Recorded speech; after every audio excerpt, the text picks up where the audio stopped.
Hey guys, tonight we're going back to a time when waking up in the middle of the night wasn't just about checking your phone notifications. It was literally a matter of spiritual life and death.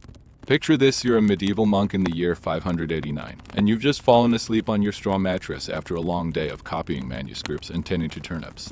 The monastery is pitch black, there's no electricity, no smartphones, and definitely no annoying digital beeps to wake you up. Yet somehow you and your fellow monks need to wake up at exactly 2 a.m. for night prayers. Miss it and you're not just late, you're potentially damning your soul for eternity. No pressure, right? So before you get comfortable, take a moment to like the video and subscribe, but only if you genuinely enjoy what I do here. And hey, drop a comment telling me what city you're in and what time it is right now as you're listening to this.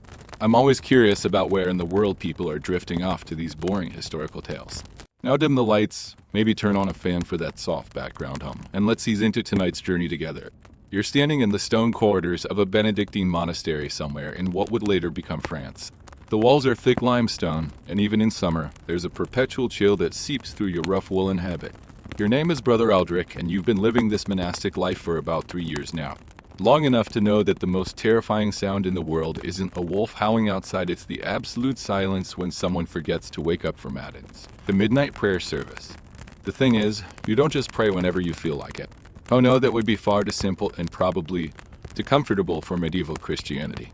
You follow something called the divine office, which breaks your day into 8 separate prayer sessions. That's roughly every 3 hours, starting at 2 a.m. and ending around 9 p.m. It's like having a spiritual alarm clock that never stops ringing, except the alarm clock is your immortal soul and hitting snooze means potentially spending eternity in purgatory. Tonight, you're lying on your thin mattress, and I use the term mattress very generously here, since it's basically just straw stuffed into a cloth sack trying to figure out how you're supposed to wake up in exactly 4 hours. There's no rooster reliable enough to crow at 2 a.m., no friendly neighbor to knock on your door, and certainly no iPhone with 17 different alarm tones to choose from. The monastery has about 40 monks, and somehow every single one of them needs to wake up at the same time, in the same place, ready to chant Latin hymns in perfect unison. Historical records from this period are frustratingly vague about the practical details of monastic life, but what we do know is that someone had to figure out this timing problem. Historians are still debating whether it was individual monasteries solving this independently or if there is some kind of medieval memo circulating among abbots titled How to Wake Up Your Monks Without Driving Them Completely Insane. You close your eyes and try to sleep, but there's this nagging anxiety in the back of your mind. What if you oversleep? What if everyone oversleeps? The abbot has made it quite clear that missing prayers isn't just a minor inconvenience, it's a sin that needs to be confessed, and possibly even punished with extra fast for fasting or manual labor. In a world where your entire day revolves around spiritual devotion, being late to prayer is like being late to your own wedding, except God is both the bride and the officiant, and he's keeping track of every single tardiness. The wind outside rattles the wooden shutters, and somewhere in the distance you can hear the night watchman making his rounds. He's probably one of the few people in the monastery who doesn't have to worry about waking up for matins. His job is to stay awake all night anyway, walking the perimeter and making sure no bandits or wild animals decide to crash the prayer party. But here's the fascinating thing about your situation: you're living through what historians would later call the birth of mechanical timekeeping in Western Europe. You don't know it yet, but the problem you're facing right now, how to wake up at a specific time without external help, is going to drive centuries of innovation. The monks of your era are essentially the beta testers for humanity's relationship with artificial time management. Your breathing slows as you finally start to drift off, but even in that twilight state between waking and sleeping, part of your mind is still calculating. How long have you been lying here? How much longer until you need to wake up? Is that the sound of someone else stirring in their cell or just my scurrying through the walls? The irony isn't lost on you that in trying to get closer to the divine and eternal, you become obsessed with the most mundane and temporal thing imaginable. Time itself. But that's medieval monasticism for you, finding God through the most tedious and precisely regulated human activities possible. As sleep finally takes hold, you have no idea that you're about to become part of a story that will eventually lead to the little buzzing rectangle on every modern person's nightstand. You wake up to the sound of a wooden clapper striking a bell, and for a moment, you're completely disoriented. Is it morning? Evening? Did I miss prayers? The sound echoes through the stone corridors like a gentle but insistent reminder that your soul has scheduled appointments to keep. You stumble out of your cell along with the other monks, and in the dim candlelight, you can see Brother Thomas rubbing his eyes and Brother Marcus already mumbling Latin prayers under his breath like he's cramming for a test. This is your introduction to the system, a system that would revolutionize not just monastic life, but eventually the entire Western world's relationship with time. You're living under the rule of Saint Benedict, a document written around 530 AD by a guy who was apparently really concerned about punctuality and spiritual discipline.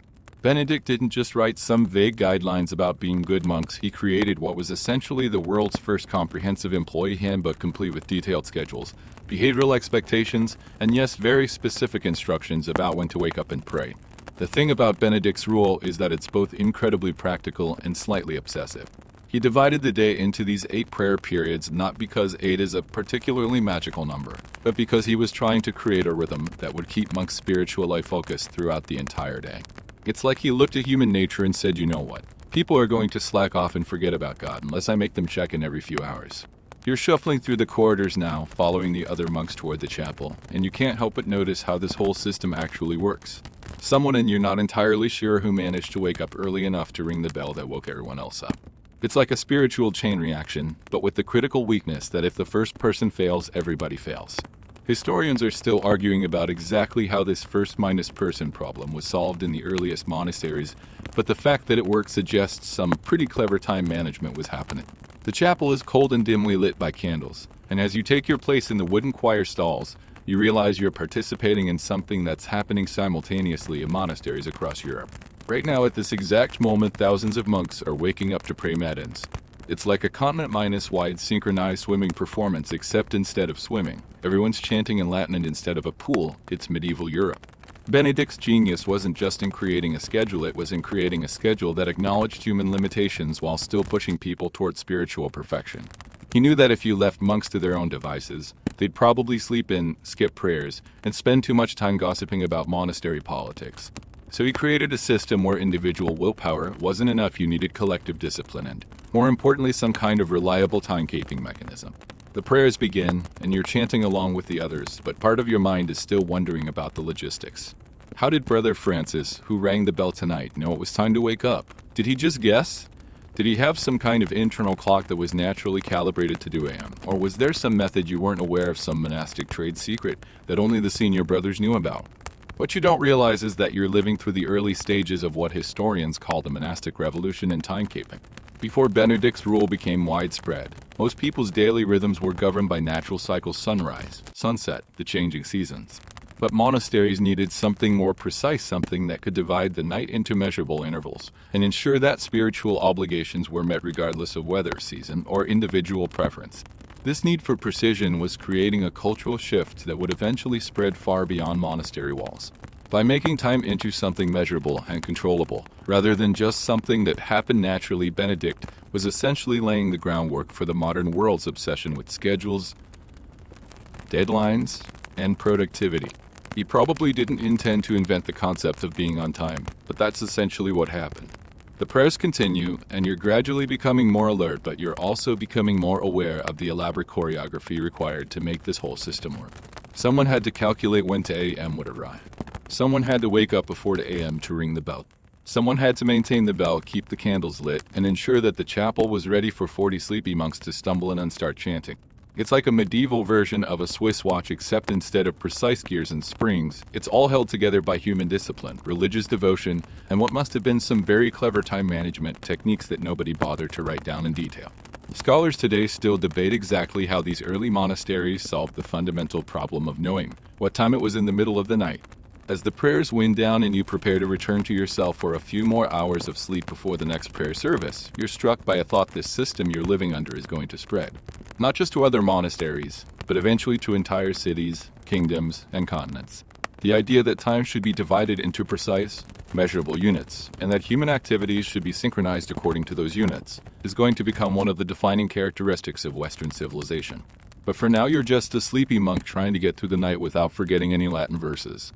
You're back in your cell now, but instead of falling asleep immediately, you find yourself staring at the ceiling and wondering about that bell. How did Brother Francis know when to ring it?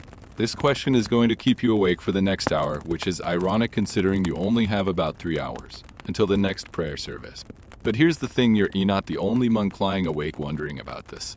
Across the monastery and across Europe, monks are grappling with the same fundamental problem: how do you measure time when you don't have clocks? The answer, as you're about to discover, involves a lot more creativity and scientific observation than you might expect from a bunch of guys who spend most of their time praying and copying manuscripts. You get up from your straw mattress and quietly slip out of your cell. The monastery has rules about wandering around at night, but you're genuinely curious, and curiosity about God's creation is technically a form of spiritual devotion, right? You make your way through the dark corridors toward the area where Brother Francis, the unofficial timekeeper, has his cell. The stone floors are cold under your bare feet, and you have to feel your way along the walls to avoid bumping into anything. As you get closer to his quarters, you notice a faint light coming from under his door. Either he's having trouble sleeping too, or he's engaged in some kind of nighttime activity that involves staying awake. You peek through the crack in the door and see something that absolutely blows your medieval mind. Brother Francis is sitting at a small wooden table, and in front of him is a clay bowl filled with water. But this isn't just any bowl of water, there's a small metal cup floating in it, and the cup has a tiny hole in the bottom. As you watch, water slowly drips from the cup back into the bowl, and Francis is marking notches on a piece of wood each time the cup empties and refills.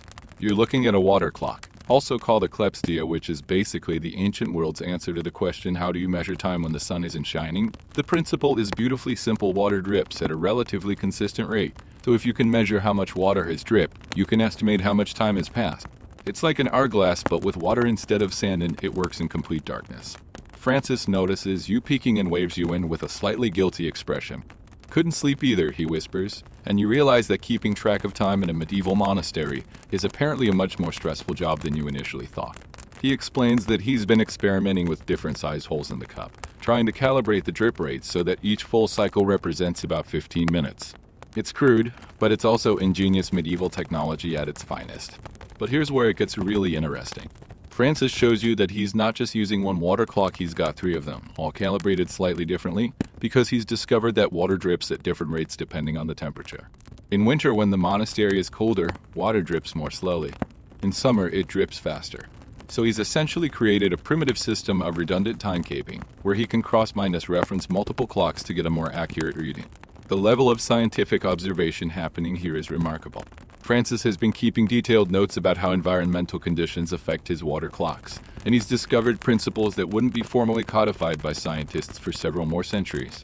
He's observed that humidity affects the rate of evaporation, that the shape of the container affects the flow rate, and that even the type of metal used for the cup can influence the timing. Historical records from this period are frustratingly incomplete, but what we do know is that monks across Europe were independently developing similar systems. Some use candles of specific lengths, others use oil lamps with measured amounts of fuel, and still others developed elaborate systems involving multiple water clocks and astronomical observations. It was like a continent-wide research project into the nature of time itself. Francis pulls out another piece of equipment that makes your jaw drop: a sundial, but not the kind you might expect. This one is designed to work with candlelight instead of sunlight. He's got a candle positioned at a specific angle, and the shadow it casts on the marked surface tells him roughly what time it is. It's completely useless during the day, but at night it provides a backup system for his water clocks. You're starting to realize that what you initially thought was a simple matter of someone rings a bell is actually an incredibly sophisticated system of time measurement that requires constant attention, regular calibration, and a deep understanding of physics, astronomy, and environmental science.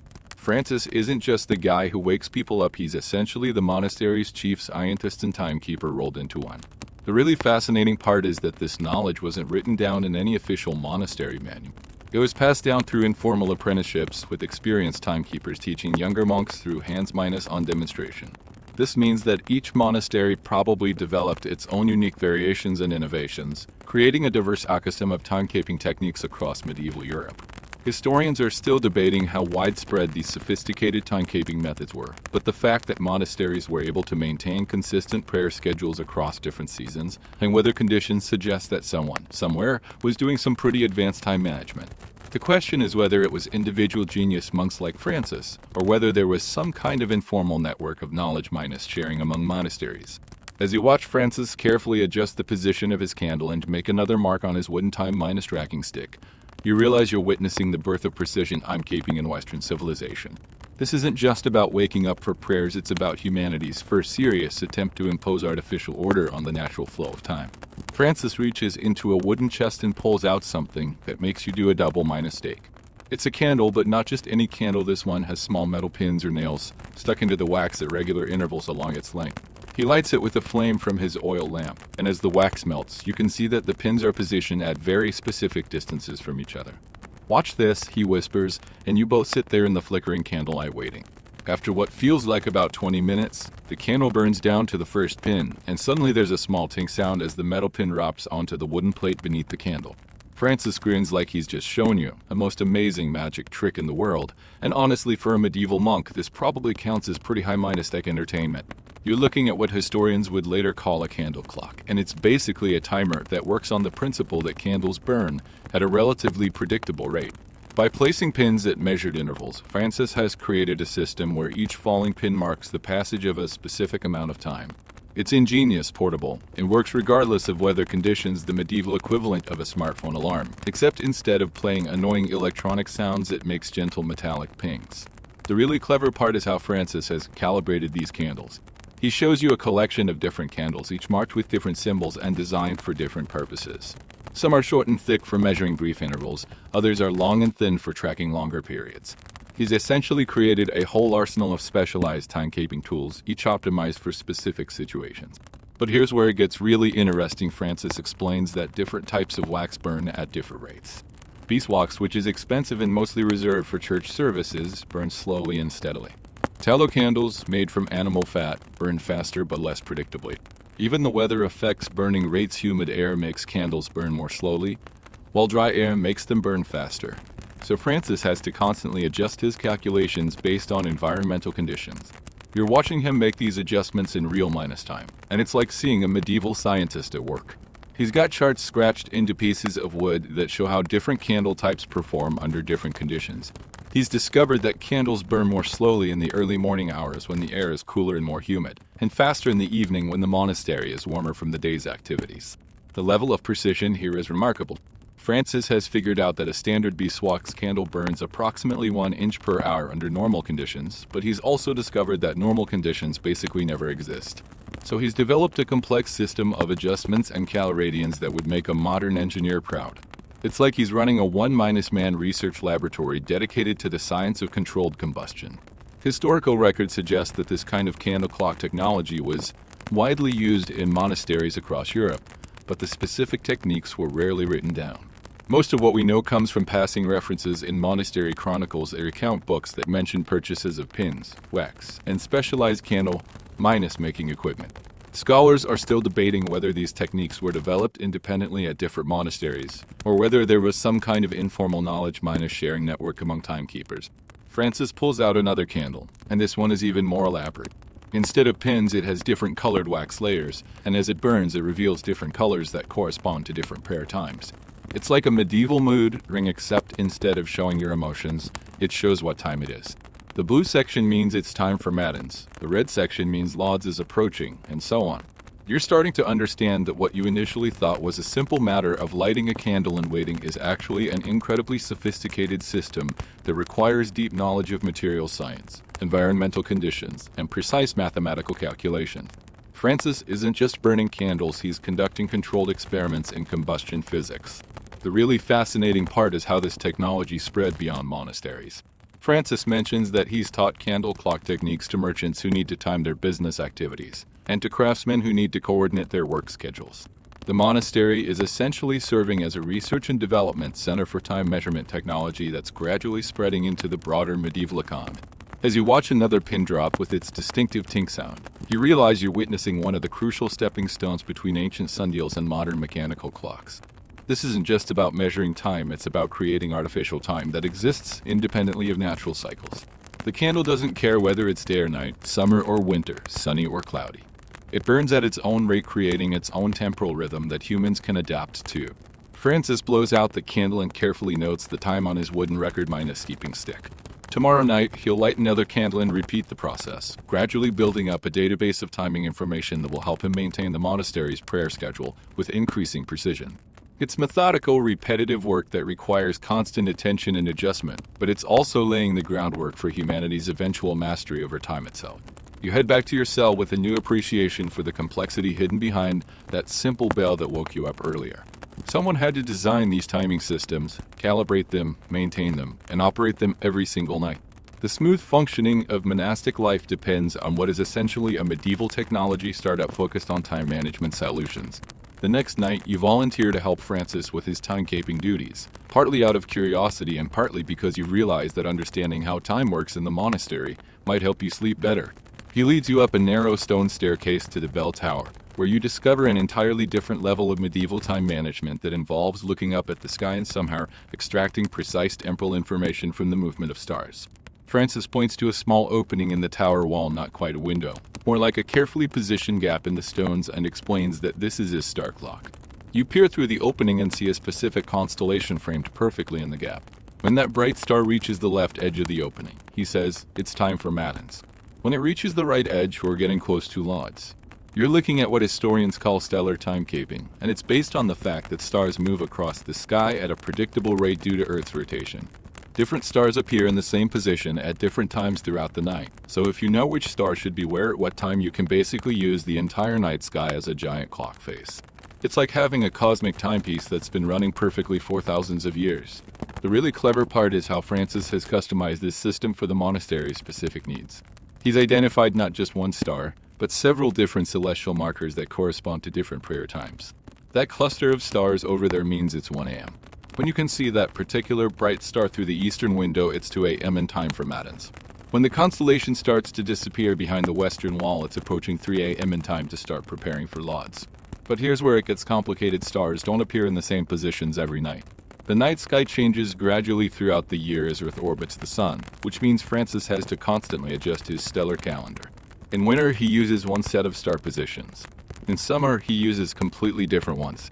It's like having a clock that changes its face every few weeks and you have to memorize all the different versions. Francis shows you a collection of wooden tablets covered in scratches and symbols that represent his star charts. These aren't the kind of precise astronomical diagrams you might see in a modern textbook. They are more like personalized notes that only he can interpret.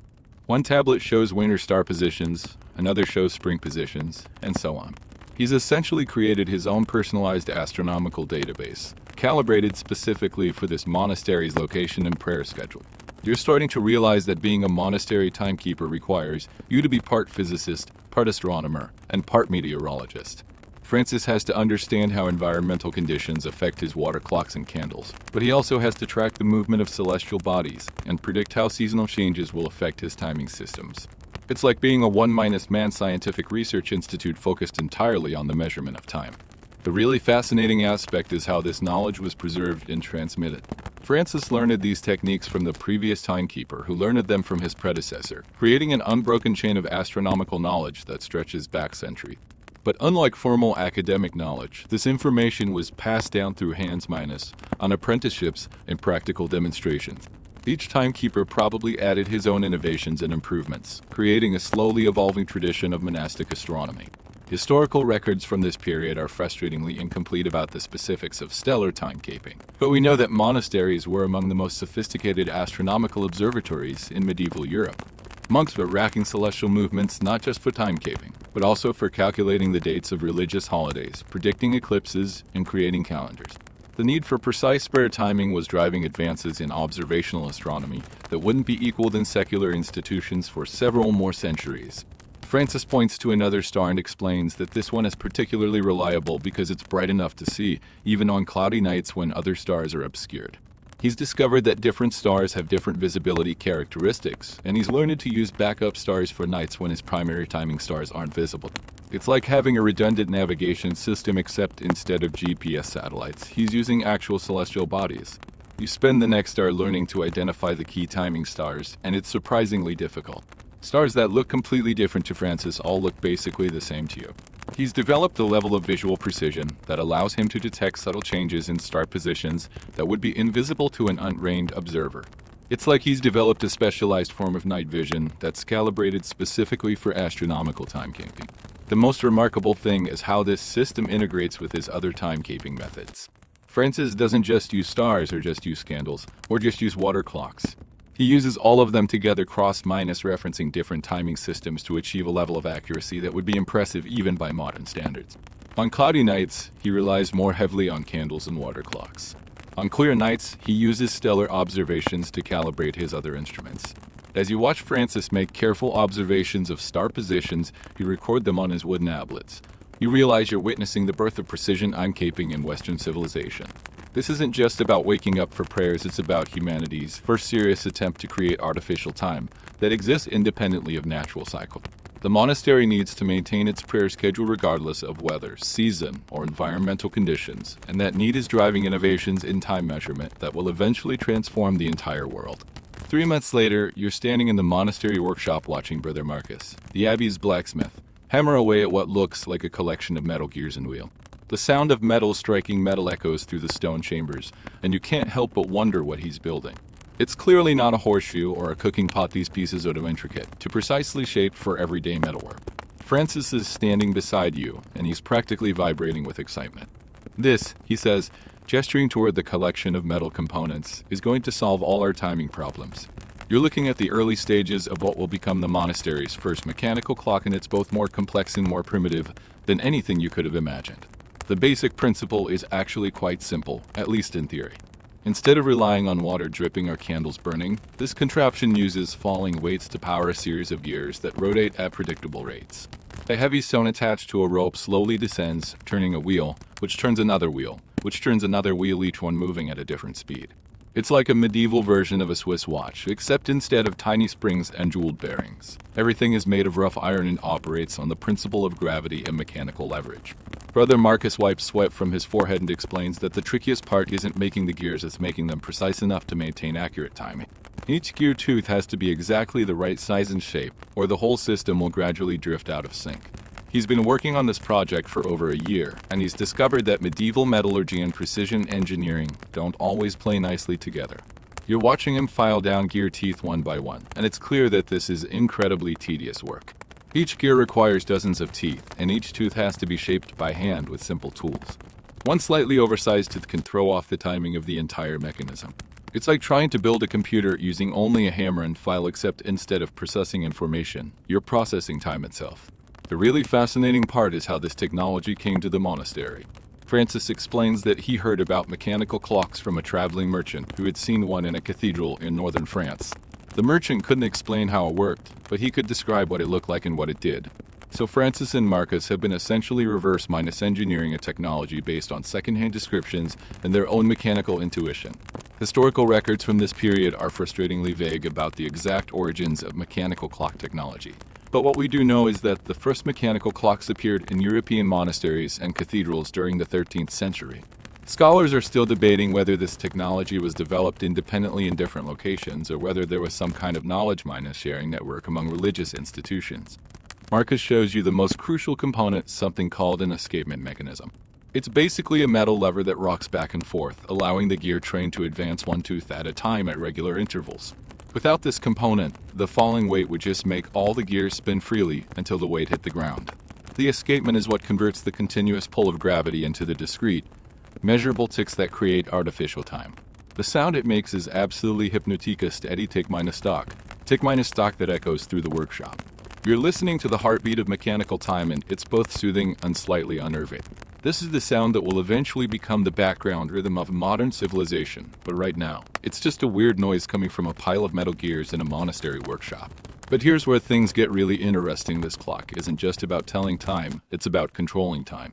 Once it's installed in the bell tower, it will automatically ring bells at the correct prayer times without requiring human intervention. No more staying up all night monitoring water clocks and star positions. No more worrying about overslept timekeepers. The clock will take care of everything with mechanical precision. The implications of this are staggering. For the first time in human history, time can be measured and controlled by a machine rather than by human observation and calculation. It's like outsourcing one of humanity's most fundamental cognitive tasks to an artificial intelligence made of metal gears and falling weights. Marcus explains that the clock will need to be wound daily. Someone will need to pull the weight back up to the top of the tower every morning, but other than that, it should run automatically. It's like having a mechanical monk whose only job is to keep track of time and ring bells at the appropriate moments. The monastery is essentially hiring its first robot employee. You help Marcus lift one of the larger gear assemblies, and you're struck by how heavy and solid it feels. This isn't delicate precision equipment, it's built like medieval armor, designed to withstand decades of constant use. The materials alone represent a significant investment for the monastery. The iron had to be imported, the craftsmanship required months of skilled labor, and the final product will require ongoing maintenance and adjustment. As you watch the escapement mechanism tick back and forth with mechanical regularity, you realize you're witnessing one of the most important technological developments in human history.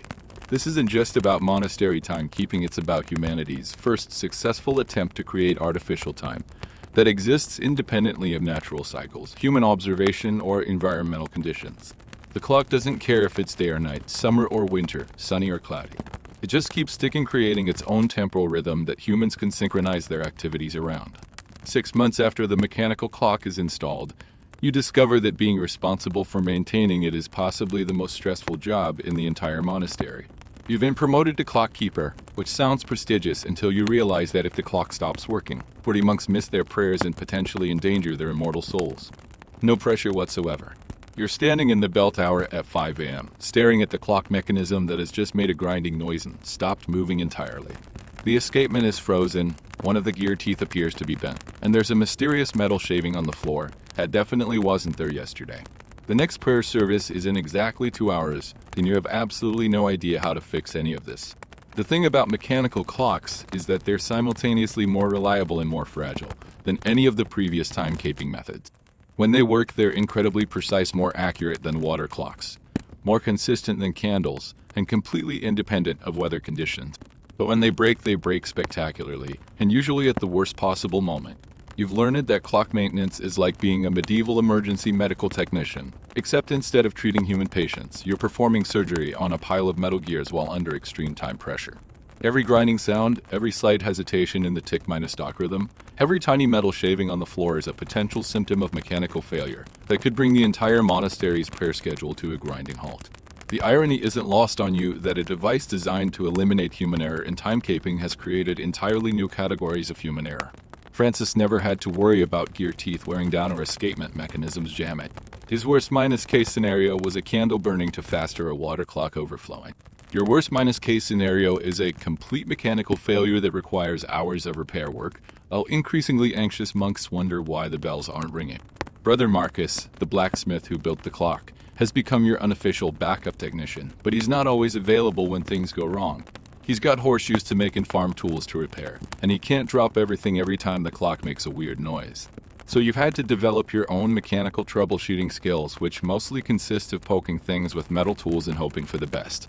The really challenging part is that medieval metallurgy isn't quite sophisticated enough to produce the precision components that mechanical clocks really need.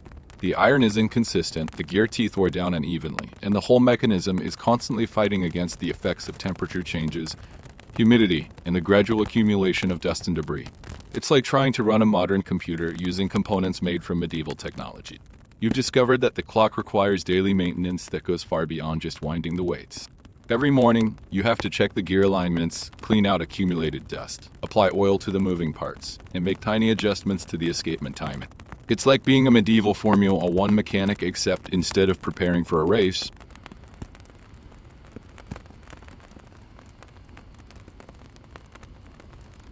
historical records from this period suggest that early mechanical clocks were notorious for their unreliability. Monastery chronicles are full of references to the clock that stopped doing matins or the bell that rang at the wrong time. But they also show that monasteries kept investing in clock technology, improving it, which suggests that despite the maintenance headaches, mechanical clocks were seen as a significant improvement over earlier timekeeping methods. The most stressful part of your job is the social pressure. When the clock works perfectly, nobody notices or comments. But when it fails, everyone has an opinion about what went wrong and how it should be fixed. Monks who have never seen the inside of the clock mechanism suddenly become experts on mechanical engineering.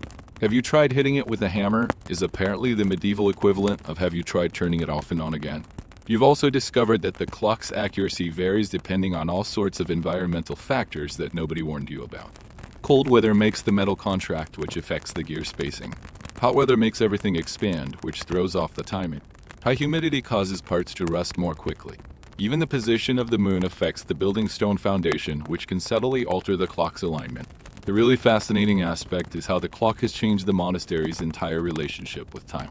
Before the mechanical clock, time was something that flowed naturally and had to be observed and interpreted. Now time is something that's produced mechanically and imposed on human activities. The clock doesn't adapt to natural rhythms, humans have to adapt to the clock's artificial rhythm. You're cleaning gear teeth with a small brush and thinking about how this technological shift is going to spread beyond monastery walls. If mechanical clocks can revolutionize monastic timekeeping, they're probably going to revolutionize secular timekeeping too. Cities will want public clocks, merchants will want portable timepieces, and eventually, probably individuals will want their own personal timekeeping devices. As you make final adjustments to the escapement mechanism and hear the familiar tick monastic resume.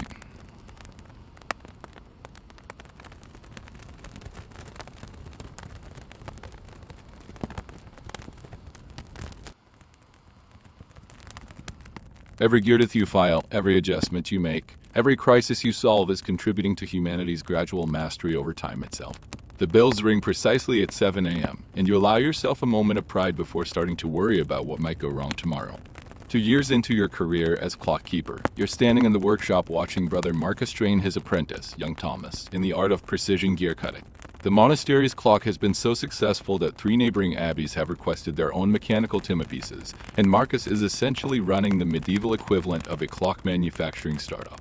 You're observing Thomas struggle with filing gear teeth, and it's both amusing and slightly terrifying. Each tooth has to be identical to all the others, or the gears won't mesh properly and the entire clock will either run too fast, too slow, or not at all.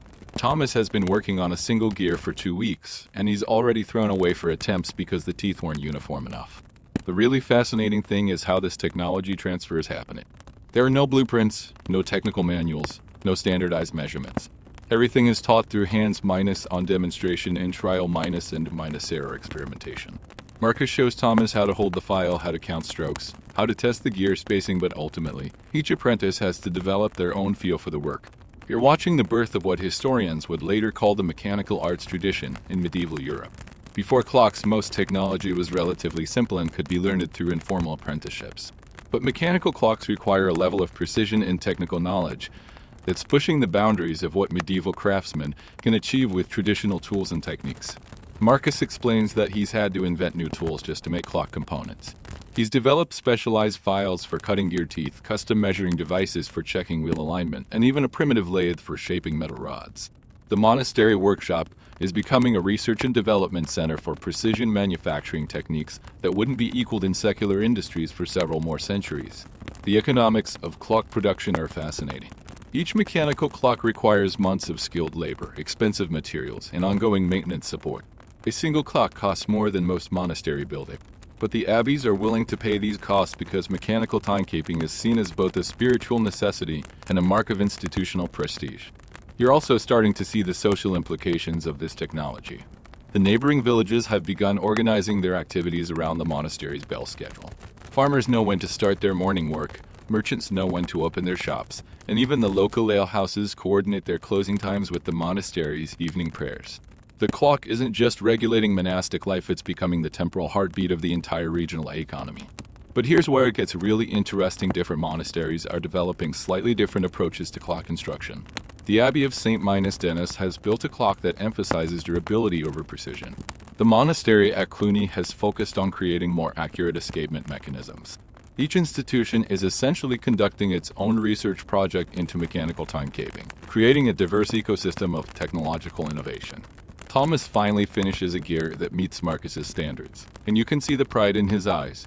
He's just created a piece of technology that will help regulate human activities for decades to come. It's like watching someone discover they have a talent for building the future one gear at a time. The knowledge minus sharing network among monasteries is gradually becoming more sophisticated. Marcus has begun corresponding with clockmakers at other abbeys, exchanging information about gear ratios, escapement designs, and maintenance technique.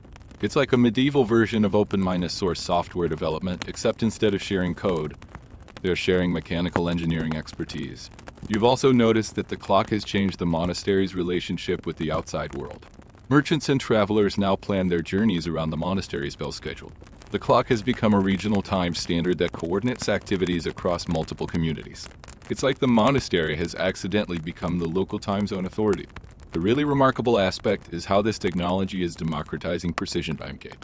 Before mechanical clocks, accurate time measurement required specialized knowledge of astronomy, candle burning rates, and water flow dynamics. Now anyone can read the time by listening to the bells or looking at the clock face. It's like making literacy available to people who previously couldn't read. Historical records from this period show that mechanical clocks were gradually spreading from monasteries to cathedrals, from cathedrals to municipal buildings, and from municipal buildings to private residences. The technology was following a predictable diffusion pattern, moving from specialized institutional users to general public adoption. As you watch Thomas begin work on his second gear, you realize you're witnessing one of the crucial moments in the development of modern civilization. The precision manufacturing techniques being developed in this monastery workshop will eventually be applied to everything from weapons to printing presses to navigation instruments. The mechanical clock isn't just a timekeeping device, it's a catalyst for the entire tradition of precision engineering. Marcus demonstrates a new technique for testing gear alignment, and you're struck by how much the monastery has changed since you first arrived. What started as a religious institution focused on prayer and manuscript copying has become a center for technological innovation that's influencing the development of medieval European society. The clock strikes noon with perfect precision, and you feel a sense of satisfaction knowing that you've played a small role in humanity's gradual conquest of time itself. 5 years after the monastery's mechanical clock was installed, you're standing at the monastery gates talking to Willem, a wool merchant from the nearby village, when you notice something that makes you pause mid-Midas conversation. He keeps glancing toward the bell tower, and when the clock strikes 10 a.m., he immediately excuses himself and hurries toward the village market. The morning trading bell, he explains apologetically. If I'm not there within a quarter-minus hour of your bell, I'll miss the best wool prices. You're witnessing something that historians would later call the temporal colonization of medieval society. The monastery's artificial time system isn't just regulating monastic life anymore, it's gradually becoming the organizing principle for an entire regional economy. Farmers plan their planning schedules around the monastery bells. Merchants coordinate their trading activities with the prayer schedule. Even the local tavern keeper has started using the evening prayers as his closing time signal. This wasn't intentional, and nobody planned it this way. The monastery didn't set out to become the regional time authority. But when you're the only institution in a 50-mile radius with a reliable, publicly audible timekeeping system, people naturally start organizing their activities around your schedule. It's like accidentally becoming the local radio station in a world where nobody else has broadcasting equipment. The really fascinating part is how this temporal influence spreads through social networks. Willem doesn't just adjust his own schedule to match the monastery bell. She expects his customers, suppliers, and business partners to do the same. When he arranges to meet other merchants, he says things like, "I'll see you 2 bells after the morning prayer," or "Let's conclude our business before the evening bells." The monastery's prayer schedule is becoming the common emperor language for secular business activities. You've started paying attention to these changes during your trips to the village market, and the transformation is remarkable. Before the mechanical clock, market activities were loosely organized around natural rhythms. People showed up when they felt like it, conducted business at their own pace, and went home when they were tired or when the sun started setting. Now there's a definite structure and urgency to commercial activities that revolves around the monastery's bell schedule. The morning bell creates a rush of activity as merchants hurry to set up their stalls. The midday bell marks the peak trading period when the most important business gets conducted.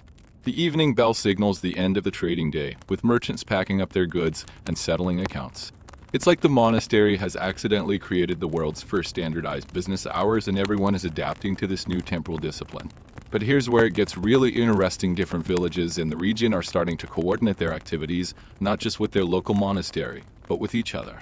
If the monastery at St. Minas Dennis rings its morning bell at what they call 6 a.m., and the monastery at Cluny rings theirs at what they call 6 a.m., merchants traveling between these communities expect those times to be synchronized. This is creating pressure for regional time standardization that goes far beyond individual monastery needs. Historical records from this period show that this kind of temporal coordination was spreading across Europe wherever monasteries had installed mechanical clocks. Urban areas were particularly affected, with city councils starting to regulate market hours, craft guild activities, and even religious processions according to monastery bell schedule. The artificial time created by monastic institutions was becoming the foundation for secular temporal organization. You've also noticed that this temporal influence is changing social relationships in subtle ways. People are becoming more conscious of punctuality, more aware of time as a limited resource, and more frustrated when others don't respect scheduled meeting times. The monastery's emphasis on precise timing for spiritual activities is gradually creating a culture where being on time is seen as a moral virtue rather than just a practical convenience. The economic implications are staggering. Merchants who can coordinate their activities with the monastery schedule are more successful than those who rely on traditional, flexible timing. Craftsmen who can deliver goods at precisely scheduled times are getting more business than those who work at their own pace. The monastery's temporal discipline is creating competitive advantages for people who can adapt to artificial time and disadvantages for those who prefer natural rhythms. Women in the village have started timing their bread minus baking activities around the monastery bells, not because they need to deliver bread to the monastery, but because synchronized baking allows them to share events more efficiently and coordinate child care responsibilities. Even domestic activities are being restructured around the monastery's temple framework. The really remarkable aspect is how this temporal colonization is happening without any formal authority or enforcement. The monastery isn't requiring anyone to follow its schedule. People are voluntarily adopting it because it provides coordination benefits that didn't exist before. It's like a medieval version of network effects, where the value of participating in the time system increases as more people join it. You're talking to Agnes, the village baker, and she mentions that she started planning her weekly activities around the monastery's Sunday schedule. Not because she attends all the services, but because she's discovered that Sunday's extended prayer periods create predictable quiet times when she can do tasks that require concentration. The monastery's spiritual rhythm is becoming a practical framework for secular work planning. As you walk back through the monastery gates, you realize you're witnessing one of the most important social transformations in European history. The artificial time created from monastic spiritual discipline is becoming the temporal foundation for an entire civilization. People are learning to live according to mechanical rhythm rather than natural cycles, and this shift is going to have profound implications for everything from economic productivity to social organization to individual psychology. The evening bell rings, and you can see merchants in the village beginning to pack up their stalls. Not because they're tired, not because the sun is setting, but because a machine in the monastery belt hour has decided that the trading day is over. It's a small moment, but it represents humanity's first steps toward living according to artificial time rather than natural time. You're in the monastery scriptorium 3 months later, copying a letter from Abbot Bernard to the monastery at Vizile. When you encounter a phrase that makes you stop writing mid-sentence, we request that you adjust your morning bell to sound precisely 1 hour after sunrise, as measured by our new mechanical timepiece, so that merchants traveling between our communities may coordinate their schedules accordingly. This is the first time you've seen written evidence of what historians would later call temporal diplomacy, monasteries negotiating with each other about time itself. What started as individual institutions trying to regulate their own prayer schedules has evolved into a complex network of communities trying to synchronize their artificial time systems across vast distances. The problem is more complicated than anyone initially realized. When the monastery at Cluny says their morning bell rings at 6 a.m., and the monastery at St. Denis says theirs also rings at 6 a.m., they're not actually referring to the same moment in time. Each monastery has calibrated its mechanical clock according to local sunrise and sunset patterns, seasonal variations, and their own interpretation of proper prayer timing. A merchant leaving St. Denis immediately after morning prayers might arrive at Cluny to find that their morning prayers happened 2 hours earlier. Brother Thomas, who's become the monastery's unofficial timekeeper, has been corresponding with clockmakers and timekeepers at other monasteries, trying to establish some kind of regional time coordination. His letters reveal the magnitude of the challenge. The brothers at Fleury claim their clock is accurate because it matches their sundial at noon. But when I visited last month,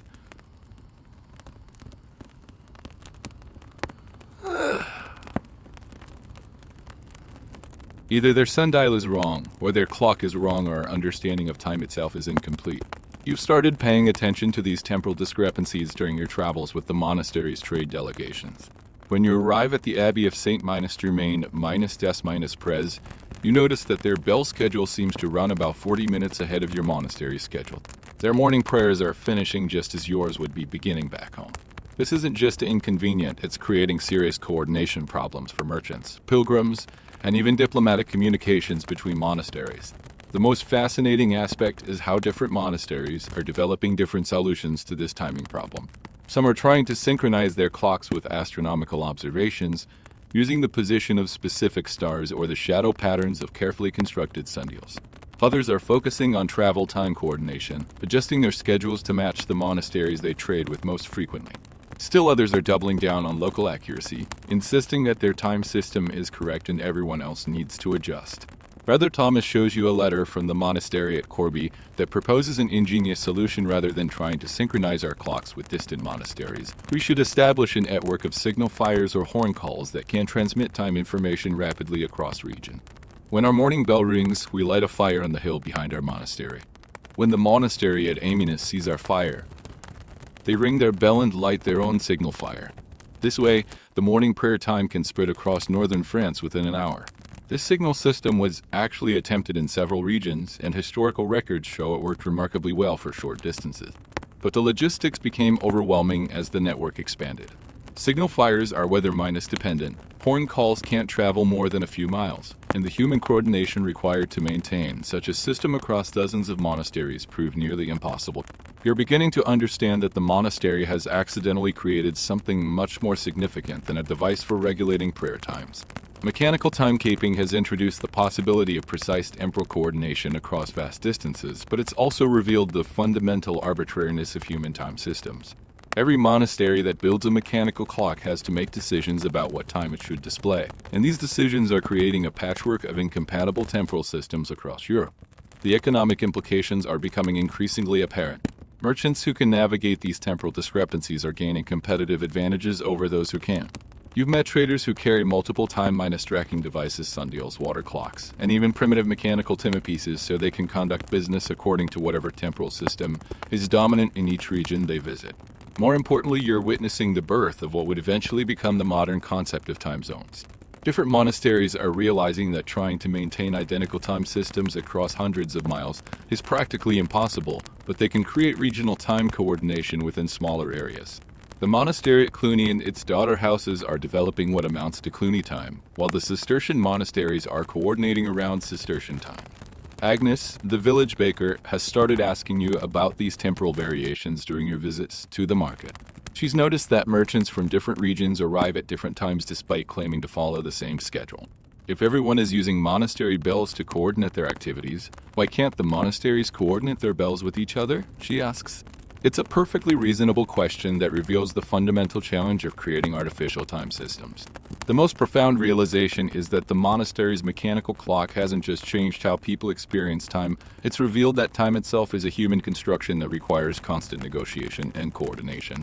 Before mechanical clocks, temporal differences between regions were invisible because nobody had precise enough measurement tools to detect them. Now that precise measurement is possible, the arbitrariness of all time systems has become obvious. Brother Thomas has been working on what he calls a temporal map of northern France, documenting the time differences between various monasteries and trying to calculate conversion factors for merchants and pilgrims. His work is essentially an early version of what would eventually become standardized time zones, but it's happening organically through the practical needs of religious and commercial communities rather than through centralized authority. As you help Brother Thomas with his correspondence, you realize that the monastery's simple goal of waking up for morning prayers has accidentally initiated one of the most complex coordination challenges in European history. The mechanical clock has created the possibility of precise temporal coordination, but it's also revealed that achieving such coordination requires unprecedented levels of social organization and technological sophistication. The evening bell rings, and you can see signal fires being lit on distant hills. Other monasteries beginning their own evening prayers and sending temporal signals to their regional networks. It's beautiful and chaotic at the same time, like watching humanity's first attempts to create a shared artificial time system across the landscape. You're standing in the monastery's beltar 6 months later, watching Brother Thomas make microscopic adjustments to the clock's escapement mechanism with a tool that looks like a medieval surgical instrument. When you realize that maintaining mechanical time is becoming a full-time occupation. What started as a simple solution to the problem of waking up for morning prayers has evolved into an ongoing technological battle against the fundamental forces of physics. The clock is breaking down constantly and not in dramatic ways that would be easy to fix. Instead, it's suffering from what Brother Thomas calls temporal drift, the gradual accumulation of tiny inaccuracies that cause the clock to slowly fall out of synchronization with astronomical time. One day it's running 3 minutes fast, the next day it's running 7 minutes slow, and nobody can predict when or why these variations occur. Brother Thomas has filled an entire manuscript with observations about the clock's behavior under different conditions. Temperature changes affect the metal components, causing them to expand and contract in ways that alter the timing mechanism. Humidity makes the wooden parts swell, which changes the tension in the gear system. Even barometric pressure variations seem to influence the clock's accuracy, though Brother Thomas admits he doesn't understand why. The most frustrating aspect is that the clock's problems are invisible until they become severe. Unlike a sundial, which obviously doesn't work when it's cloudy, or a water clock, which obviously doesn't work when it's frozen, the mechanical clock continues operating even when it's significantly inaccurate. It keeps ticking, keeps moving its hands, keeps triggering the bell mechanism, but it's lying about what time it actually is. You started helping Brother Thomas with what he calls temporal calibration, the daily process of comparing the clock's time with astronomical observations and making corrections when necessary. Every morning, you measure the shadow cast by a carefully positioned sundial and calculate whether the clock is running fast or slow. Every evening, you observe the position of specific stars and make additional timing adjustments. It's like being a medieval scientist, except your laboratory is a belt hour and your experimental subject is time itself. The technical challenges are staggering. The clock's gear train has 17 different wheels, each one hand-minus cut by craftsmen who are working at the absolute limits of medieval manufacturing precision. When any single gear develops a tiny imperfection, a worn tooth, a slight warping, a microscopic crack, it affects the timing of the entire system. Brother Thomas has become expert at detecting these problems by listening to subtle changes in the clock's rhythm, but fixing them requires skills that barely existed in medieval Europe. You're watching Brother Thomas reshape a gear tooth with a file when he explains the fundamental problem: we're trying to use mechanical devices to measure something that might not be mechanical at all. The sun doesn't rise at exactly the same time every day. The length of daylight changes throughout the year. Even the stars seem to shift their positions over time. How can we build a machine that accurately measures something that's constantly changing? This is a profound question that touches on the deepest philosophical issues surrounding mechanical timekeeping. Medieval people understood that natural time was variable and cyclical, but mechanical clocks demanded that time be uniform and linear. The clock couldn't account for seasonal variations in daylight, couldn't adjust for the fact that solar time changes throughout the year, couldn't accommodate the reality that astronomical time isn't perfectly regular. The monastery has hired Wilhelm, a master clockmaker from Nuremberg, to visit twice a year for major maintenance and repairs. His visits have become major events, with monks gathering to watch him disassemble and rebuild the entire mechanism. Wilhelm's expertise is almost magical. He can diagnose problems by listening to the clock's rhythm from 50 feet away, and he can adjust the timing mechanism with a precision that seems impossible given the crude tools available. But even Wilhelm admits that mechanical timekeeping is still more art than science. Every clock has its own personality, he explains while adjusting the escapement. This one tends to run fast in winter and slow in summer. That's not a problem to fix, it's a characteristic to understand and compensate for. You'll never make a perfect clock, but you can learn to work with an imperfect one. The maintenance costs are becoming substantial. The monastery is spending more on clock repairs and calibration than it spent on the original installation. Our components need to be replaced regularly due to rust and wear. The bell mechanism requires constant adjustment to prevent it from triggering at the wrong times. Even the clock's housing needs weatherproofing and structural reinforcement to protect the delicate mechanism from environmental damage. You've started documenting these maintenance activities, creating what might be the first systematic record of mechanical timekeeping challenges. Your notes reveal patterns that weren't initially obvious. The clock runs more accurately in autumn and spring when temperatures are stable, less accurately in winter and summer when temperature variations are extreme. Rainy weather seems to improve the clock's performance, possibly because humidity reduces friction in the gear system. The most interesting discovery is that the clock's accuracy depends partly on human behavior. If the monastery's bell-minus-ringer is consistent in his daily winding routine, the clock maintains better timekeeping. If he varies his winding technique or skips days, the clock's performance becomes erratic. The mechanical timekeeper requires human timekeepers to function properly, creating a symbiotic relationship between artificial and human time management. Brother Thomas has started training younger monks in clock maintenance, realizing that the monastery's investment in mechanical timekeeping is only valuable if the knowledge can be preserved and transmitted. You're witnessing the birth of what would eventually become the clock-making profession, but it's happening within monastic communities rather than secular workshops. The evening calibration ritual has become a communal activity, with several monks participating in the daily process of checking and adjusting the clock's accuracy. It's created a new form of technological prayer, where the precision of timekeeping becomes a spiritual discipline. The monastery's relationship with time has evolved from passive acceptance of natural rhythms to active management of artificial temporal systems. As you help Brother Thomas clean and oil the clock's gear train, you realize that mechanical timekeeping isn't just changing how people experience time, it's creating an entirely new category of human work. Someone has to maintain these devices, repair them when they break, calibrate them when they drift, and preserve the knowledge necessary to keep them functioning. The monastery has accidentally created the world's first technical support department, and time itself is the technology they're supporting. You're in the monastery's infirmary 2 years later, sitting beside Brother Marcus, who's been complaining of strange ailments that seem to coincide with the clock's installation. When you begin to understand that mechanical timekeeping isn't just changing how people work, it's changing how their bodies function. Brother Marcus describes feeling out of harmony with the natural order, experiencing difficulty sleeping, and finding himself inexplicably anxious whenever he hears the mechanical bells. It's not the sound itself, Brother Marcus explains while rubbing his temples. It's the relentless regularity. Natural bells ring when humans decide to ring them, with slight variations in timing and rhythm. But this mechanical bell rings with the same interval, the same duration, the same intensity, hour after hour, day after day. My body doesn't know how to respond to such perfect consistency. Brother Anselm, the monastery's physician, has been documenting what he calls temporal disorders among the monks. Some brothers report difficulty falling asleep because they're anticipating the next bell. Others find themselves waking up minutes before the clock strikes, as if their bodies have internalized the mechanical rhythm. A few monks have developed what Brother Anselm describes as temporal anxiety, a persistent worry about being late or missing scheduled activities. The most fascinating cases involve monks who seem to have developed an internal clock that synchronizes with the mechanical timekeeper. Brother Jerome can predict the clock's chimes with remarkable accuracy, often announcing the time minutes before the bell rings. Brother Paul has started waking up at exactly the same moment every morning, regardless of season or weather conditions. Their bodies have adapted to artificial time in ways that seem almost supernatural.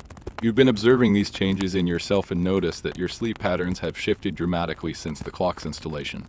Before mechanical timekeeping, you would go to bed when you felt tired and wake up when you felt rested, with natural variations based on seasonal light cycles and physical activity levels. Now you find yourself becoming drowsy at predictable times and waking up at consistent intervals, even when you're away from the monastery. Brother Anselm has developed a theory that mechanical timekeeping is training human bodies to function according to artificial rhythms rather than natural cycles. The body wants to follow the sun, the seasons, the natural flow of energy throughout the day, he explains. But the mechanical clock demands that we ignore these natural signals and conform to abstract temporal divisions. Some brothers adapt well to this artificial discipline, while others experience it as a form of bodily rebellion. The psychological effects are equally profound. You've noticed that monks have become more conscious of time as a limited resource and more anxious about using it efficiently. Before the clock, work periods were flexible and task-oriented. You worked on illuminating manuscripts until you finished a particular section, or you tended the garden until the plants were properly cared for. Now every activity is bounded by mechanical time limits, creating pressure to complete tasks within predetermined intervals. Brother Augustine, the monastery's philosopher, has been wrestling with the theological implications of these changes. God created natural time, the rhythm of days and seasons, the cycle of life and death, the eternal flow of divine providence, he argues during evening discussions. When we replace natural time with mechanical time, are we improving upon God's creation or rebelling against it? Are we becoming more disciplined servants of the divine, or are we enslaving ourselves to human made devices? The younger monks seem to adapt more easily to mechanical timekeeping, while older brothers struggle with what Brother Anselm calls temporal displacement. Brothers who have spent decades following natural rhythms find it difficult to adjust to the rigid punctuality demanded by mechanical bells. Some have requested permission to continue following the old schedule, creating a 2-year temporal system within the monastery. You've started paying attention to how mechanical timekeeping affects different aspects of monastic life. Prayer services had become more rushed and formulaic, with less time for contemplative silence and spontaneous spiritual expression. Meals are consumed more quickly because the schedule allows fixed intervals for eating. Even conversations have become more time-conscious, with monks frequently glancing toward the clock to monitor their temporal obligations. The most concerning development is what Brother Anselm calls temporal fragmentation, the tendency to experience time as a series of discrete segments rather than a continuous flow. Before mechanical clocks, monks experienced time as an organic progression from one activity to another, with natural transitions and flexible boundaries. Now time feels chopped up into our long pieces with artificial starting and stopping points that don't correspond to natural rhythms or task completion.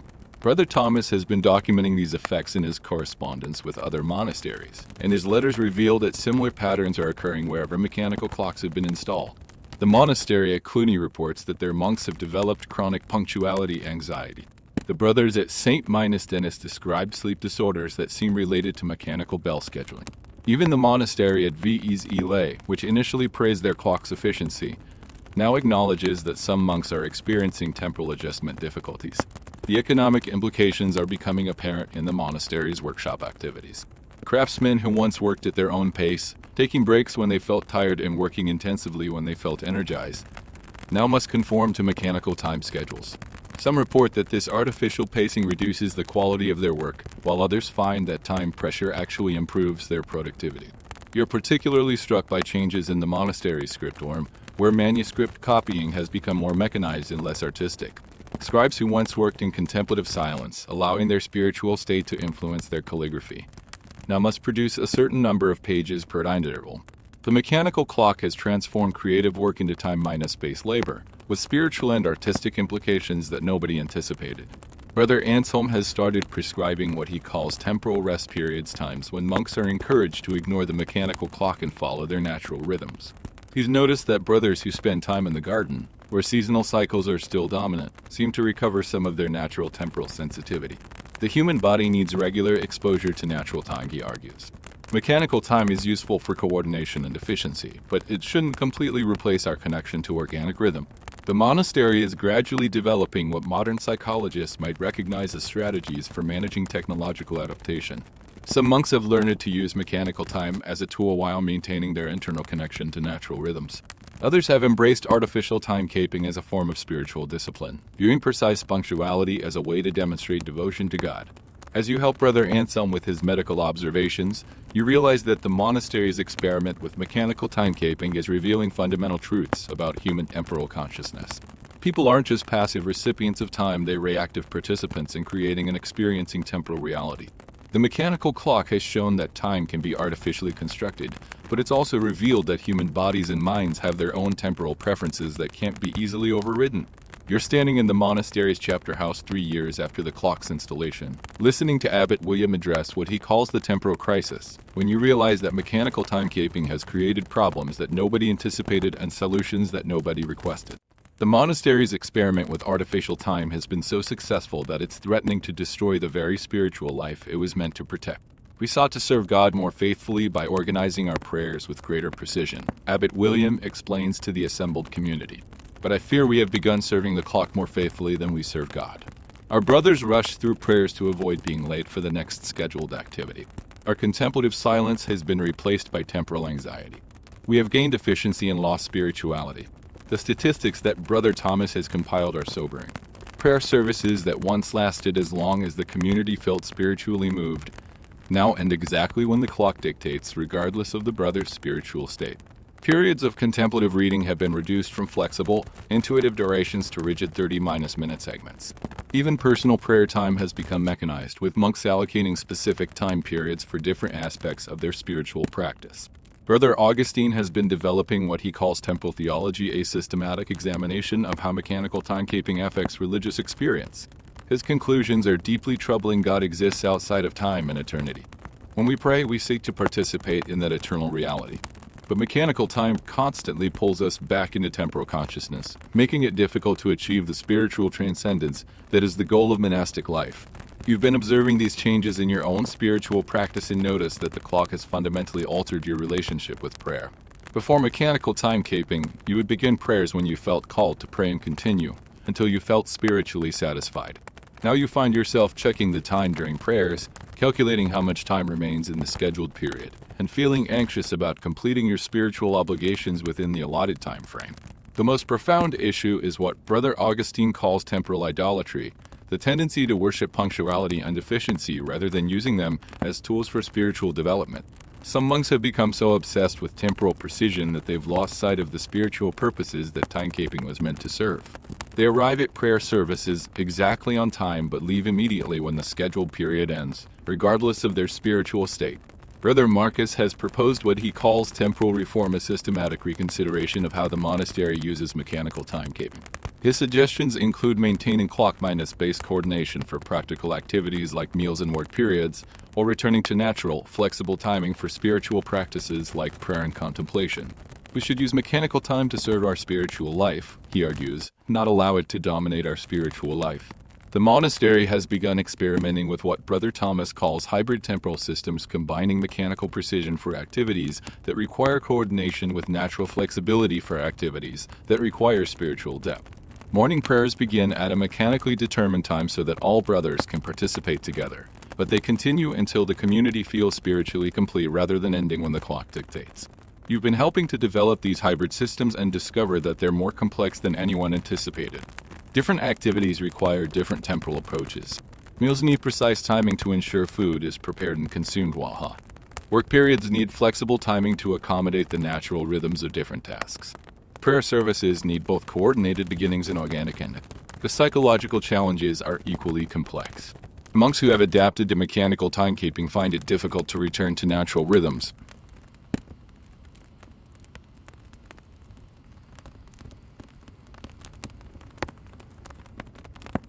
They've internalized the clock's rhythm so completely that they feel anxious and disoriented when activities don't follow predetermined schedules.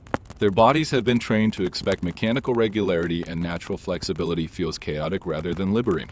Brother Anselm has been working with what he calls temporal therapy, helping monks readjust their relationship with time by gradually reducing their dependence on mechanical scheduling. He's discovered that this process requires patience and careful guidance, much like recovering from any other form of psychological conditioning. The mechanical clock has trained our minds to function according to artificial rhythms, he explains. Returning to natural time requires retraining our temporal consciousness. The economic implications are becoming apparent in the monastery's external relationships. Merchants and craftsmen who have adapted their schedules to coordinate with the monastery's mechanical timekeeping are frustrated by the new hybrid system. They want predictable, precise scheduling for their business activities, and they're not interested in the monastery's spiritual concerns about temporal flexibility. The monastery has started offering what Brother Thomas calls temporal services, maintaining mechanical time coordination for external relationships while developing natural time flexibility for internal spiritual activities. This creates a dual temporal system where the monastery functions according to mechanical time when dealing with the outside world and natural time when focusing on spiritual development. Agnes, the village baker, has been observing these changes and offers a perspective that surprises everyone. You're trying to solve a problem that doesn't exist. The clock is a tool like a hammer or a plow. Use it when it's helpful and set it aside when it's not. You don't need to choose between mechanical time and natural time. You need to learn when to use each one. But practical wisdom reveals something that the monastery's theological discussions have obscured. The choice between mechanical and natural time isn't an either-or decision. Both temporal systems have advantages for different purposes, and the real skill lies in knowing when to apply each approach. Mechanical time is useful for coordination and efficiency, while natural time is essential for spiritual depth and creative work. The monastery has begun developing what modern time management experts might recognize as temporal intelligence, the ability to choose appropriate timing approaches for different activities and situations. Some brothers have become skilled at switching between mechanical and natural time consciousness depending on their current needs and objectives. You're participating in what Brother Augustine calls temporal discernment, the spiritual practice of determining which temporal approach serves God most faithfully in each situation. This requires both practical wisdom about timing and spiritual sensitivity to divine guidance. It's a more complex form of temporal discipline than simple mechanical punctuality, but it's also more flexible and spiritually mature. As you attend the evening chapter meeting, you realize that the monastery's experiment with mechanical timekeeping has evolved far beyond its original objectives. What started as a simple desire to wake up for morning prayers has become a comprehensive exploration of how human beings can relate to time in ways that serve both practical efficiency and spiritual development. The clock has become a teacher showing the community both the benefits and limitations of artificial temporal systems. You're in the monastery's library 5 years after the clock's installation, helping Brother Jerome organize what has become an extensive collection of letters from monasteries across Europe, when you discover that your community's temporal experiment has accidentally initiated a continent-wide transformation in how human beings understand and experience time itself. The correspondence reveals that dozens of monasteries have installed mechanical clocks, and each installation has created ripple effects that extend far beyond religious communities. Brother Jerome has been serving as an unofficial coordinator for what historians would later call the Mechanical Time Network, a loose confederation of monasteries, universities, and urban centers that are experimenting with unofficial timekeeping systems. His letters reveal that the monastery's experience with temporal challenges and solutions is being replicated everywhere that mechanical clocks have been installed. The letter from the cathedral school at Chartres describes temporal problems that sound remarkably familiar. Our scholars have become obsessed with completing their studies within predetermined time periods, but their intellectual development cannot be forced to conform to mechanical schedules. We are discovering that learning requires both disciplined timing and organic patience. The university at Bologna reports similar tensions between mechanical efficiency and educational depth. Urban centers are experiencing even more dramatic transformations. The city of Bruges has installed a public clock that regulates not just religious services, but also market activities, craft production, and civic meeting. The mayor's letter describes both the benefits and costs. Our city has become more prosperous and efficiently organized, but our citizens report feeling rushed and anxious in ways they never experienced before. The mechanical clock has made us more productive and less content. You've been helping Brother Jerome analyze these letters to identify patterns in how different communities are adapting to mechanical timekeeping. The most successful monasteries seem to be those that have developed what you're calling temporal flexibility, the ability to use mechanical time for coordination while maintaining natural time for spiritual and creative activities. The least successful communities are those that have either completely embraced mechanical time or completely rejected it. The correspondence from the monastery at Cluny includes a particularly insightful observation. We have discovered that mechanical time is not neutral. It carries within it assumptions about how human life should be organized, and these assumptions can either support or undermine the spiritual life we seek to cultivate. The clock is not merely a tool, it is a teacher that shapes our understanding of existence itself. Brother Augustine has been working on what he calls temporal philosophy, a systematic examination of how mechanical timekeeping affects human consciousness and social organization. His conclusions are both fascinating and disturbing. Mechanical time creates the illusion that all moments are equivalent, that an hour of prayer is the same as an hour of work, that time can be saved, spent, and wasted like money. But spiritual time is qualitative rather than quantitative. Some moments are more valuable than others, and the significance of time depends on what happens within it. The economic implications are becoming apparent across Europe. Cities with mechanical clocks are developing more sophisticated commercial systems, with standardized working hours, scheduled market activities, and coordinated transportation. But this economic efficiency is creating new forms of social stress and individual anxiety that nobody anticipated. The monastery at St. Denis has reported an interesting development. Their mechanical clock has become a pilgrimage destination. People travel from distant regions to see the device that can measure time with unprecedented precision. But these pilgrims aren't just curious about the technology, they're seeking spiritual guidance about how to live faithfully in an age of mechanical time. You've started accompanying Brother Augustine on visits to these pilgrims, and their questions reveal the profound spiritual and psychological impact of mechanical timekeeping on ordinary people. A merchant from Flanders asks if God created time. Why do I feel like my mechanical clock is controlling my life rather than helping me serve God more faithfully? A craftsman from the Rhine Valley wonders, I used to work at my own pace and take pride in the quality of my products. Now I work according to clock schedules and focus on quantity rather than craftsmanship. Have I gained efficiency or lost something essential? The monastery has begun offering what Brother Augustine calls temporal counseling, spiritual guidance for people who are struggling to adapt to mechanical timekeeping in their daily lives. This counseling focuses on helping individuals develop what you're calling temporal wisdom, the ability to use artificial time systems without being enslaved by them.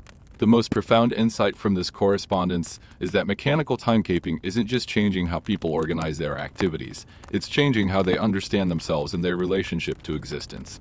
Before mechanical clocks, people experienced time as a flow of meaningful moments, each one unique and irreplaceable. Mechanical time treats all moments as identical units that can be measured, divided, and exchanged.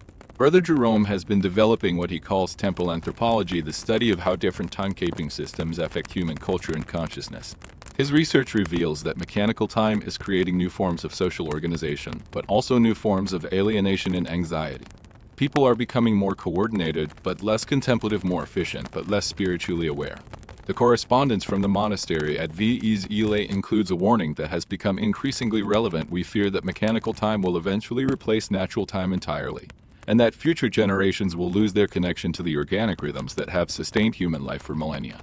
The clock is a powerful tool, but it could become a dangerous master if we don't learn to use it wisely.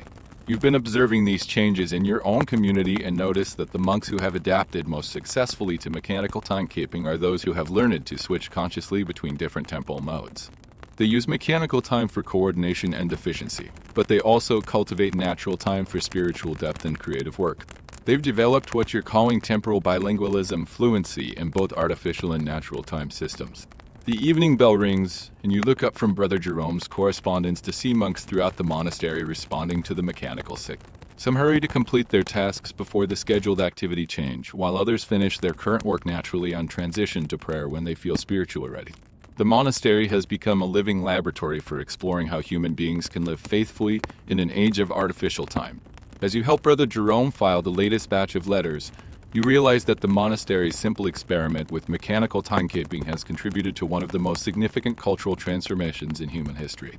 The artificial time created by mechanical clocks is spreading across Europe, creating new possibilities for coordination and efficiency, while also creating new challenges for spiritual development and human flourishing. The mechanical clock has revealed that time itself is not fixed but constructed, not natural but artificial, not given but chosen. This revelation has profound implications for how human beings understand themselves, their communities, and their relationship to the divine. The monastery's temporal experiment continues, but it's no longer just about waking up for morning prayers. It's about learning to live faithfully in a world where time itself has become a human creation. You're standing in the monastery's Beltar 10 years after the clock's installation, watching Brother Thomas, now graying at the temples and recognized across Europe as a master of temporal mechanics, make what he calls the final calibration before his retirement. When you realize that the monastery's experiment with mechanical timekeeping has reached a conclusion that nobody could have anticipated. The clock has become so integral to the community's identity that removing it would be impossible, but its presence has also transformed the monastery into something fundamentally different from what it was before. We set out to solve a simple problem. Brother Thomas reflects while adjusting the escapement mechanism with the practiced precision of a decade's experience. We wanted to wake up for morning prayers without relying on fallible human timekeepers. But we discovered that there's no such thing as a simple solution to temporal problems. Every answer creates new questions, every efficiency creates new complications, every mechanical precision creates new opportunities for human impression. The monastery's relationship with time has evolved into something that medieval scholars would have found incomprehensible. The community maintains mechanical time for coordination and efficiency, natural time for spiritual and creative activities, and what Brother Augustine calls sacred time for moments of divine encounter that transcend all temporal systems. The brothers have learned to move fluidly between these different temporal modes, using each approach when it serves their spiritual and practical needs. The economic transformation has been equally profound. The monastery's reputation for temporal precision has attracted merchants, craftsmen, and scholars from across Europe. The community has become a center for what historians would later call temporal innovation, the development of new techniques for organizing human activities according to artificial time systems. But this economic success has also created spiritual challenges that the community continues to address. Brother Jerome has compiled what he calls the Chronicle of Temporal Transformation, a comprehensive record of how mechanical timekeeping has affected not just the monastery but the entire region. His documentation reveals that the clock's influence has extended far beyond religious communities to reshape agriculture, commerce, education, and even family life in ways that continue to evolve. The correspondence network that began with simple letters about clock maintenance has evolved into what amounts to Europe's first technical support system for artificial timekeeping. The monastery receives requests for temporal guidance from universities, cathedrals, civic authorities, and even royal courts. Brother Thomas has trained apprentices who have established clock-making workshops in major cities, spreading both the technology and the knowledge necessary to maintain mechanical time systems. You've been helping Brother Augustine complete what he calls a theological treatise on temporal discipline, a systematic examination of how artificial timekeeping affects spiritual development. His conclusions challenge fundamental assumptions about the relationship between time and eternity. God exists outside of time, but human beings must live within time. Mechanical clocks reveal that time is not fixed but flexible, not natural but constructed. This revelation has profound implications for how we understand divine providence, human freedom, and spiritual growth. The most significant development has been the emergence of what Brother Augustine calls temporal vocation, the recognition that different people have different gifts for working with time. Some brothers have become skilled at mechanical precision, others at natural flexibility, still others at integrating different temporal approaches. The monastery has learned to value this temporal diversity rather than expecting all members to relate to time in identical ways. The pilgrimage phenomenon has continued to grow, with the monastery receiving visitors from as far away as Scotland and Sicily. But these pilgrims aren't just curious about mechanical technology, they're seeking spiritual guidance for living faithfully in an age when time itself has become artificial. The monastery has developed what amounts to a temporal ministry, offering counseling and education about the spiritual implications of mechanical timekeeping. Brother Anselm has documented what he calls generational temporal differences within the monastery. Monks who joined the community before the clock's installation and to maintain stronger connections to natural time rhythms, while those who entered afterward have internalized mechanical time so completely that they struggle with activities that don't follow predetermined schedules. The monastery has become a living laboratory for studying how different generations adapt to technological change. The correspondence from other monasteries reveals that the temporal transformation initiated by mechanical clocks is spreading across Europe with unprecedented speed. Cities are installing public clocks, universities are organizing academic schedules around mechanical time, and even rural communities are beginning to coordinate their activities according to artificial time systems. The monastery's experiment has contributed to what historians would later recognize as one of the most significant cultural changes in human history. Agnes, the village baker, has become something of a temporal philosopher herself, offering insights that often surprise the monastery's learned brothers. "You monks think too much about time," she observes during one of your market visits. "Time is like water, it flows naturally unless you try to dam it up. Your mechanical clock is useful for coordination, but it becomes dangerous when people forget that it's artificial. The secret is remembering that all timekeeping is human-made, whether it's mechanical or natural." Her practical wisdom has influenced the monastery's approach to temporal education. The community has begun teaching what Brother Thomas calls temporal literacy, the ability to understand and work with different time systems without being enslaved by any of them. This education focuses on developing both technical skills for working with mechanical time and spiritual sensitivity for recognizing when natural time is more appropriate. The monastery's library has become a center for temporal scholarship, with manuscripts arriving from across Europe that document various communities' experiences with mechanical timekeeping.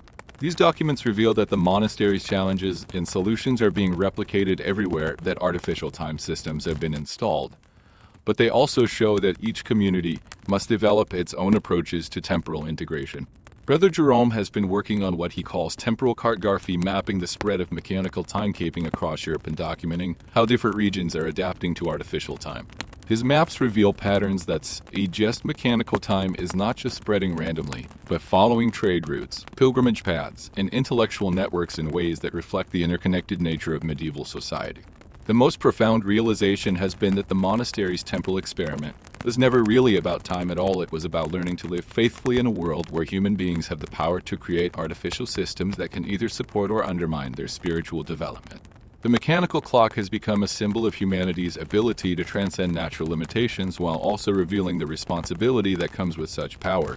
As you help Brother Thomas complete his final maintenance tasks, you realize that the monastery's relationship with time has evolved into something that would have been incomprehensible to the community that first installed the clock. The brothers have learned to use artificial time without being controlled by it, to value efficiency without sacrificing spirituality, to embrace innovation without abandoning tradition. The evening bell rings, and you look out across the monastery grounds to see monks responding to the mechanical signal in dozens of different ways. Some hurry to complete their tasks, others finish their work naturally, still others pause in contemplative prayer regardless of the scheduled transition. The mechanical clock has become integrated into the community's spiritual life without dominating it, creating coordination without destroying diversity, enabling efficiency without eliminating contemplation. The monastery's temporal experiment continues, but it's no longer an experiment, it's become a way of life that demonstrates how human beings can live faithfully with artificial time system. The clock has taught the community that time is not fixed but flexible, not natural but constructed, not given but chosen. This knowledge has profound implications for how they understand themselves, their community, and their relationship to the divine, but it has also provided them with the wisdom necessary to navigate an increasingly artificial world while maintaining their spiritual integrity. Epilogue. You're standing in the monastery's scriptorium 50 years after the clock's installation, now serving as the abbey's chronicler, carefully transcribing the final entries in what has become known as the Temporal Chronicles, the most comprehensive record of humanity's first systematic experiment with mechanical timekeeping. Your hair has turned white, your hands have developed the steady precision that comes from decades of manuscript work, and you've witnessed the complete transformation of not just your monastic community, but of European civilization itself. The mechanical clock still ticks in the bell tower, though it's now the third generation of the device. Wilhelm's original mechanism was replaced 20 years ago with a more sophisticated design created by Brother Thomas's successor, Brother Francis, who incorporated improvements developed by clockmakers across Europe.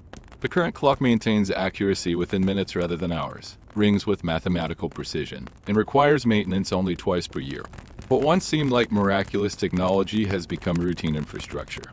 The monastery has evolved into something that would be barely recognizable to the community that first struggled with the problem of waking up for morning prayers. The brothers maintain a complex temporal system that seamlessly integrates mechanical precision for coordination, natural flexibility for spiritual development, and sacred timelessness for divine encounter. They've learned to move fluidly between these different temporal modes with the unconscious skill of multilingual speakers, switching between languages. The economic transformation has been equally profound. The monastery has become a center for temporal innovation, attracting scholars, merchants, and craftsmen from across Europe who come to study what historians are beginning to call temporal engineering, the science of organizing human activities according to artificial time systems. The community's expertise in mechanical timekeeping has generated sufficient income to support expanded scriptorium, enlarged libraries, and ambitious construction projects. But the most significant change has been psychological and spiritual. The brothers who joined the community in recent decades have grown up in a world where mechanical time is normal rather than miraculous. They don't struggle with temporal adaptation because they've never known purely natural time. For them, the integration of mechanical and natural time systems is simply how human beings live, not an experimental innovation that require decades of careful development. You've been documenting these generational differences and noticed that younger monks approach time with a flexibility that their predecessors had to learn through years of practice. They instinctively use mechanical time for coordination and natural time for contemplation, switching between temporal modes with the ease of people who have never experienced temporal systems as conflicting rather than complementary. The monastery's temporal experiment has succeeded so completely that it's become invisible to those who benefit from it. The correspondence network that began with simple letters about clock maintenance has evolved into what amounts to Europe's first systematic technology transfer program. The monastery receives requests for temporal guidance from universities, cathedrals, civic authorities, and royal courts across the continent. Brother Francis has trained apprentices who have established clock-making workshops in major cities, spreading both the technology and the knowledge necessary to maintain mechanical time systems. The pilgrimage phenomenon has continued to grow, but it has also evolved. Modern pilgrims don't come to marvel at mechanical technology, they come to learn about temporal wisdom.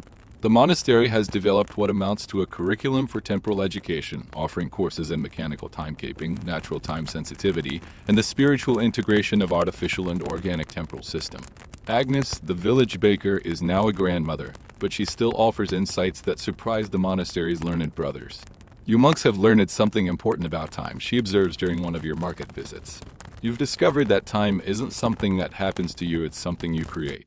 The mechanical clock doesn't control time, it reveals that human beings can shape time according to their needs and values. That's a powerful knowledge, but it's also a dangerous one. Her observation has influenced the monastery's approach to temporal education. The community has begun teaching what Brother Francis calls temporal responsibility, the understanding that human beings have the power to create artificial time systems, and therefore have the obligation to ensure that these systems serve human flourishing rather than undermining it. The monastery's library has become Europe's premier center for temporal scholarship, with manuscripts that document how different communities across the continent have adapted to mechanical timekeeping.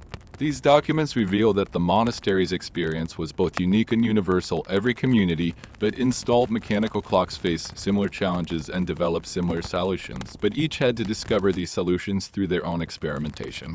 Brother Augustine's theological treatise on temporal discipline has been copied and distributed to monasteries across Europe, influencing how religious communities understand the relationship between time and eternity. His central insight that time is not fixed but constructed, not natural but artificial, not given but chosen, has become foundational to medieval temporal theology. The most profound realization has been that the monastery's temporal experiment was never really about clocks at all. It was about learning to live faithfully in a world where human beings have the power to create artificial systems that can either support or undermine their spiritual development. The mechanical clock became a symbol of humanity's ability to transcend natural limitations while also revealing the wisdom necessary to use such power responsibly. As you complete the final entries in the Temporal Chronicles, you reflect on the journey that began with a simple desire to wake up for morning prayers and evolved into one of the most significant cultural transformations in human history.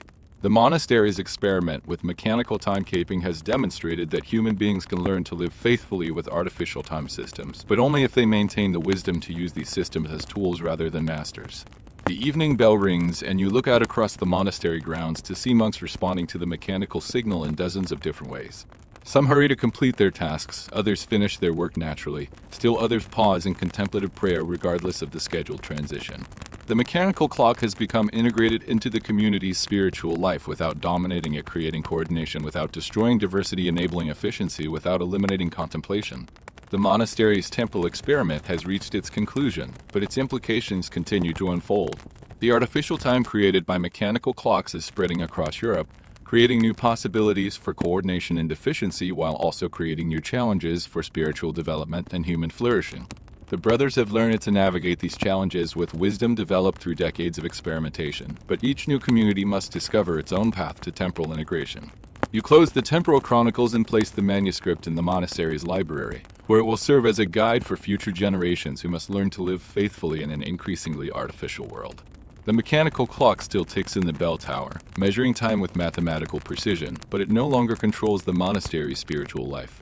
It has become what it was always meant to be: a tool for coordination that serves the community's deeper purposes rather than defining them. The monastery's relationship with time has evolved into something that demonstrates humanity's capacity for technological wisdom, the ability to create artificial systems that enhance rather than diminish human flourishing. The clock has taught the community that time is not fixed but flexible, not natural but constructed, not given but chosen. This knowledge has profound implications for how they understand themselves, their community, and their relationship to the divine, but it has also provided them with the wisdom necessary to navigate an increasingly artificial world while maintaining their spiritual integrity. The temporal experiment that began with a simple mechanical device has become a testament to the human capacity for adaptation, innovation, and wisdom. The monastery's bells continue to ring, marking time with precision that would have seemed miraculous to earlier generations, but they ring in service of a community that has learned to use time rather than be used by it.